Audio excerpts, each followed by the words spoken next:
Mademoiselles,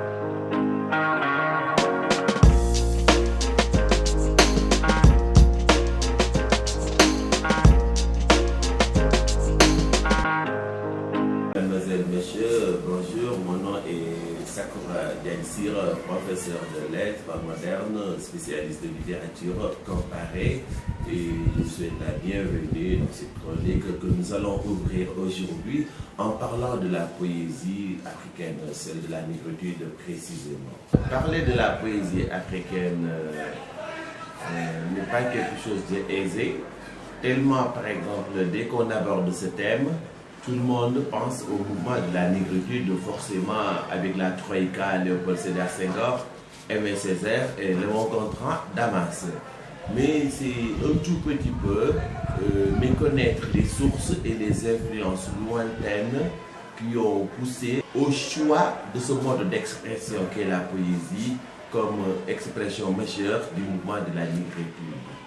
Il faut aller un peu plus loin, notamment aux États-Unis, dans les ghettos américains, précisément celui de Harlem, des années 30, pour véritablement comprendre même la genèse de la prise de conscience qui s'est exprimée à travers la poésie. Donc tout le monde comprend un tout petit peu la situation des Noirs aux États-Unis, que malheureusement les événements actuels continuent de nous rappeler quand on voit cette explosion de violence, de racisme, de montée des extrémistes comme on en voit aujourd'hui.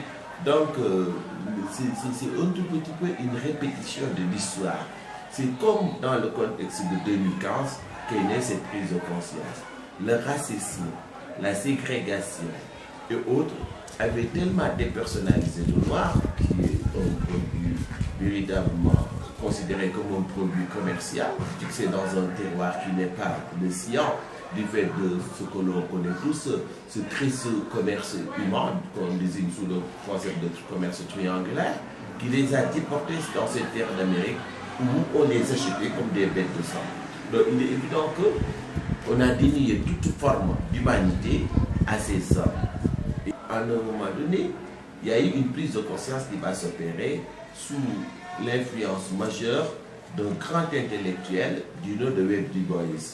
Son premier livre écrit vers les années 29, qui s'appelle Black Souls, en noir, le titre emprunté par un groupe hip-hop très célèbre du Sénégal, le Positive Black Soul, va avoir une influence majeure sur tous les intellectuels de cette Amérique, de ces périodes de 1930, plus particulièrement sur l'intelligence.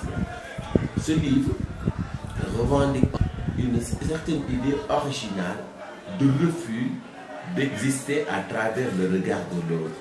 C'est-à-dire que donc, le noir tel que perçu par le blanc est façonné, considéré comme un mendiant culturel qui est là juste comme une humanité naissante qui sait ses chefs, est rejeté en bloc par cette œuvre qui pose le postulat comme quoi on aurait dit que Webb Du Bois même parle comme parle Léo le Wolof, en se rendant compte que le morceau de bois a beau séjourner dans le fleuve, mais jamais il ne sera crocodile.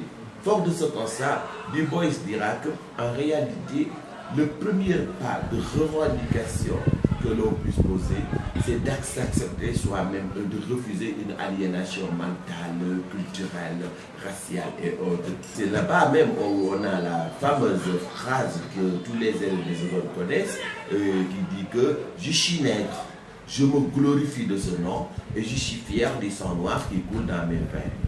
Et donc, ça a été ce coup d'envoi qui a stimulé la prise de conscience et la fierté de tous les Noirs, au-delà des États-Unis même, mais de la diaspora. Donc, partout de par le monde où il y a une présence d'Africains, on va assister à une prise de conscience majeure. Cette prise de conscience majeure va irradier toute la diaspora. Donc, partie des États-Unis, elle va arriver au niveau des Antilles, avant de se prolonger même en Europe, où une bonne frange de l'intelligentsia africaine était pour la continuation des études, de leurs études supérieures. De ce constat de Du Bois, on va essayer de mettre sur place ce qu'on appelle un nouveau noir, un new negro. Et toutes les formes d'expression artistique, la musique noire, la poésie, et la peinture et le théâtre, des romans vont s'engouffrer dans cette thématique de revalorisation de la race noire et de réhabilitation à travers ce concept du New Negro qui a véritablement irradié la vie à Harlem dans cette époque. Et aussi d'autres poètes, d'autres écrivains vont élargir le champ d'action de ce mouvement qui va même s'appeler le mouvement de la Renaissance nègre. Donc, et ce mouvement va avoir de grands intellectuels comme Langston Hughes, Country Cullen, Sterling Brown, voilà, tous ces Claude McKay, incontournables, tous ces grands écrivains vont s'engouffrer dans cette voie du New Negro et irradier l'intelligentsia noire avec cette prise de conscience. Et l'on se rappelle le célèbre poème qui apparaît même comme une sorte d'hymne contre l'injustice, if you must die, si nous devons mourir, où l'auteur dit même que donc nous ne mourrons pas de vie mort, mais si véritablement il faut mourir de noble mort, retrouvant un tout petit peu la devise des Diambar sénégalais, qu'on nous tue mais qu'on ne nous déshonore pas. Donc la prise de conscience était extrêmement élevée. Et ce mouvement parti des États-Unis va s'élargir, comme je l'ai dit, sous le nom de Renaissance nègre ou Negro-Renaissance. Il va irradier les Antilles, où il va s'appeler l'indigénisme à Cuba, ou bien maintenant dans les Antilles, ça va s'appeler le négrisme, avant d'arriver en France pour s'appeler la négritude.